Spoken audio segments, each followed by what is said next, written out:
नमस्कार, legal point में आपका स्वागत है। मैं हूं शिखा राजदा। आज हम एक बहुत ही महत्वपूर्ण कानूनी विकास पर बात करने जा रहे हैं, जो हिमाचल प्रदेश की न्यायपालिका को आधुनिक बनाने की दिशा में एक बड़ा कदम है। हिमाचल प्रदेश उच्च न्यायालय ने हाल ही में यानी 18 अगस्त 2025 को जिला अदालतों के लिए वीडियो कॉन्फ्रेंसिंग के नए नियम जारी किए हैं। इन नियमों का नाम है district courts of Himachal Pradesh for the use of electronic communication and audio video electronic means rules 2025। ये नियम क्यों ज़रूरी हैं और इनसे आम आदमी और कानूनी प्रक्रिया पर क्या असर पड़ेगा, आज हम इसी पर विस्तार से चर्चा करेंगे। सबसे पहले आइए मुख्य बिंदुओं को समझते हैं। मुख्य बिंदु: एक नए नियम क्यों बनाए गए? इन नियमों का मुख्य उद्देश्य न्यायिक कार्यवाही में होने वाली देरी को कम करना है। अक्सर पार्टियों, वकीलों, गवाहों या आरोपियों के शारीरिक रूप से अदालत में मौजूद न हो पाने के कारण मामलों में देरी होती है। नए भारतीय नागरिक सुरक्षा संहिता 2023 बीएनएसएस में भी वीडियो कॉन्फ्रेंसिंग और इलेक्ट्रॉनिक माध्यमों के उपयोग को मान्यता दी गई है। दो, ये नियम कहाँ लागू होंगे? ये नियम हिमाचल प्रदेश की सभी जिला अदालतों और वहाँ चल रही सभी न्यायिक, विभागीय और मध्यस्थता की कार्यवाहियों पर लागू होंगे। 3. वीडियो कॉन्फ्रेंसिंग से क्या-क्या हो सकता है? अब लगभग हर तरह की अदालती कार्यवाही इलेक्ट्रॉनिक माध्यम से की जा सकती है। इसमें शिकायतकर्ता और गवाहों की जांच, सबूतों की रिकॉर्डिंग, अपील की सुनवाई और अन्य न्यायिक कार्यवाही शामिल है।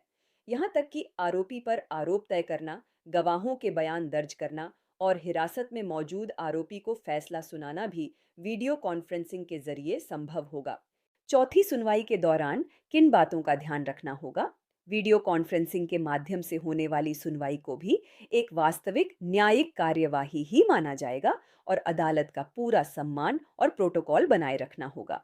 सबसे महत्वपूर्ण बात यह है कि अदालत की अनुमति के बिना कोई भी व्यक्ति इन कार्यवाहियों की रिकॉर्डिंग या प्रकाशन नहीं कर सकता। इससे पहले कि हम इन बिंदुओं पर और गहराई से बात करें, मैं आपसे अनुरोध करना चाहूंगी कि अगर आपको यह जानकारी उपयोगी लग रही है, तो कृपया लीगल पॉइंट को सब्सक्राइब करें और बेल आइकॉन को दबाएं ताकि आप हमारे कानूनी अपडेट्स को मिस न करें।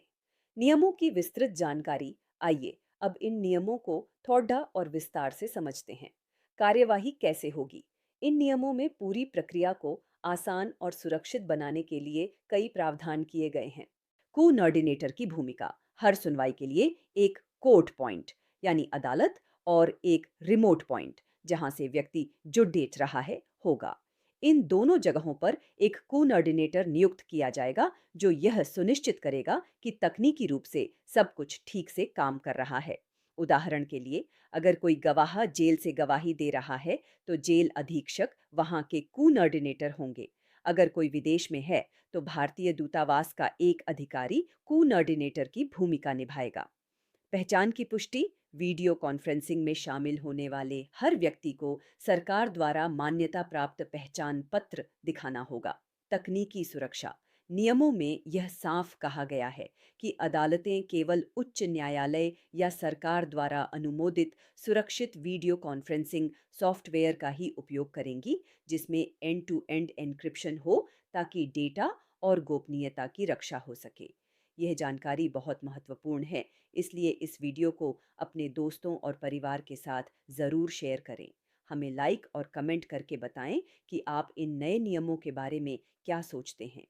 प्रतिभागियों के लिए नियम और शिष्टाचार: अगर आप किसी मामले में वीडियो कॉन्फ्रेंसिंग के जरिए शामिल हो रहे हैं, तो आपको कुछ बातों का खास ध्यान रखना होगा, जिनका जिक्र नियमों के शेड्यूल 1 में किया गया है। पहनावा: सभी प्रतिभागियों को शालीन कपड़े पहनने होंगे। वकीलों को उनके लिए निर्धारित पेशेवर पोशाक पहननी होगी और पुलिस अधिकारियों को अपनी वर्दी में उपस्थित होना होगा। समय का पालन: सुनवाई निर्धारित समय पर शुरू होगी, इसलिए समय का सख्ती से पालन करना होगा।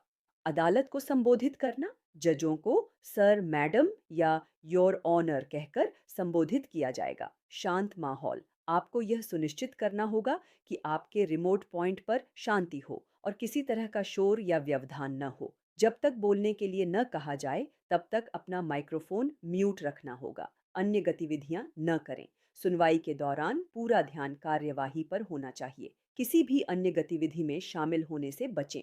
इन नियमों का पालन न करने पर आपको सेशन से हटाया जा सकता है और आपके खिलाफ कानूनी कार्रवाई भी हो सकती है। निष्कर्ष। तो यह थी हिमाचल प्रदेश जिला अदालतों के लिए जारी हुए नए वीडियो कॉन्फ्रेंसिंग नियमों की जानकारी।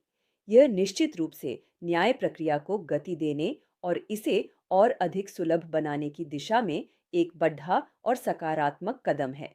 इससे न केवल समय और पैसे की बचत होगी, बल्कि दूर दराज के इलाकों में रहने वाले लोगों के लिए भी न्याय तक पहुंच आसान हो जाएगी।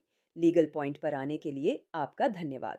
अगर आपने अभी तक हमारे चैनल को सब्सक्राइब नहीं किया है, तो कृपया कर लें। इस वीडियो को लाइक करें और शेयर करें। अगली बार फिर मिलेंगे एक नए कानूनी विषय के साथ। नमस्कार।